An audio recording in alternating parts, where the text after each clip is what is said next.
here we go. AKAPAD's All With Destiny podcast, annual podcast event, episode 439, and that annual event is Cinnamon Us. No, it's Cinemas. Cinema and Christmas. And yeah, you guessed it. We're talking Christmas movies.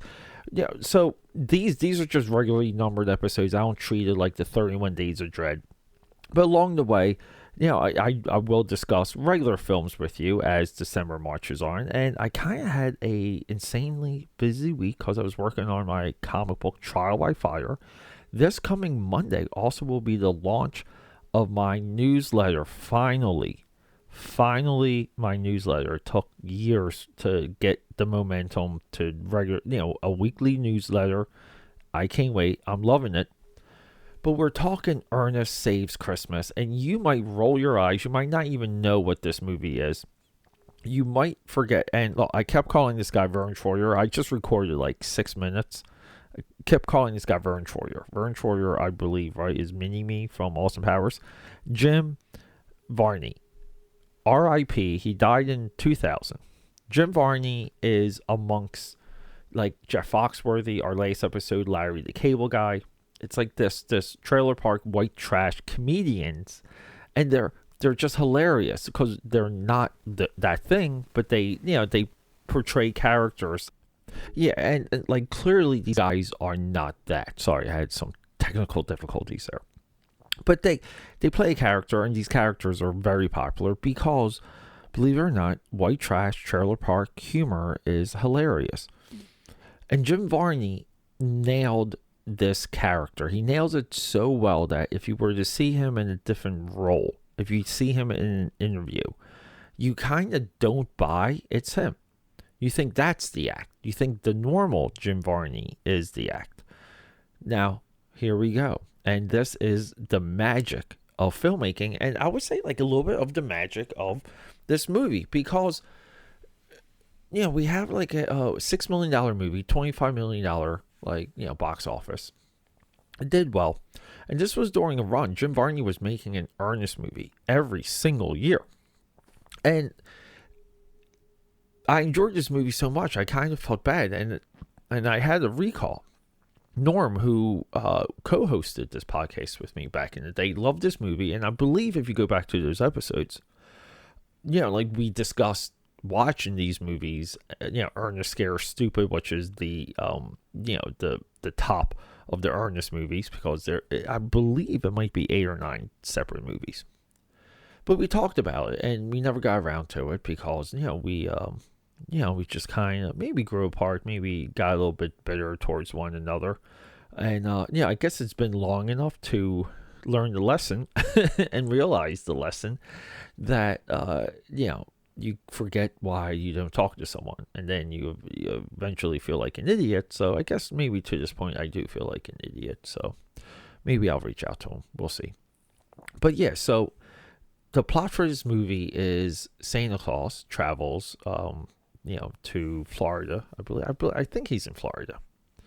But he's tracking down his replacement. His replacement is this almost like character actor that puts on like free shows at the library, and he's a very truthful, honest guy, and he has a big heart, and he loves children, and he's the pick. He's Saint Nick's pick to replace him. So this is a little bit of a movie where it's kind of like fish out. Maybe it's a little bit fish out of water, but it's a mistaken identity movie where no one believes Santa Claus is Santa Claus. Ernest believes it, and so it's the whole journey of Ernest helping Santa Claus to literally save Christmas. Very much of the plot echoes Elf, but this movie does embody the Christmas spirit. It is fun to watch. It has great characters, and I just feel like the cynical mind would kind of be cynical, which would be really bad, because we have to watch some of these movies with open mind, with an open heart. And I just watched one of these influencers go through their Christmas picks, and they put Die Hard as like number one, and that's not what we do here, because Die Hard does take place during Christmas, but it does not embody any of the mythology, any of the spirit, any of the idea of what Christmas is. It just takes place during Christmas. So, and I know that is a very unpopular opinion at this point, because I believe we do have a official diehard Christmas book. So there you go. That's how you can just shut down that argument. If the movie has a Christmas book, it is a Christmas movie.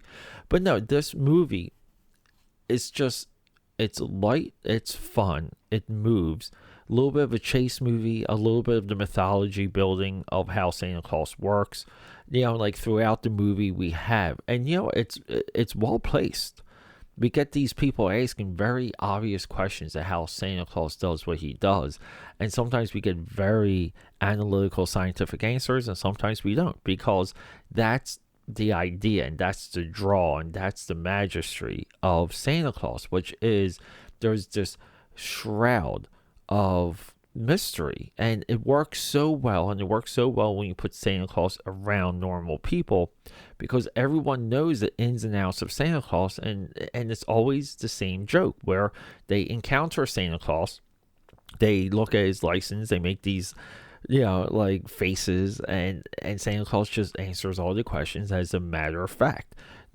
I would say this is a Santa Claus trope that goes back to the original Miracle on 34th Street. But no, this movie was a lot of fun. I was a little bit regretful because it took me too long to see it, and it kind of made me want to watch and delve into the other Ernest movies, because it is a library, it is a whole catalog, and I keep wanting to say Vern Troyer. This is unbelievable. Jim Varney plays one of the all-time characters, period. One of the all-time comedic actors. Great physical comedian. He embodies Ernest. And if you ever saw Jim Varney in like a normal interview or in a different movie, you think that's the act and not the other way around. That's how well he portrays Ernest. This movie, put it on your list. Watch it. Check it out. I believe I watched it on Amazon Prime. So everyone, high recommendation this year for cinemas, Ernest Saves Christmas. Next episode, 340. We're staying in the 90s, right? 1998. I'm coming home for Christmas. You know this movie. You know it. Okay? It has Jonathan Taylor Thomas, a young Jessica Biel, and I believe so we'll talk about that, but real quick, what was the year of this movie? It was also 1988. So 1988 and 1998, these movies are 10 years apart, but teenage heartthrob, let's go. Well, boy heartthrob too with Jessica Biel.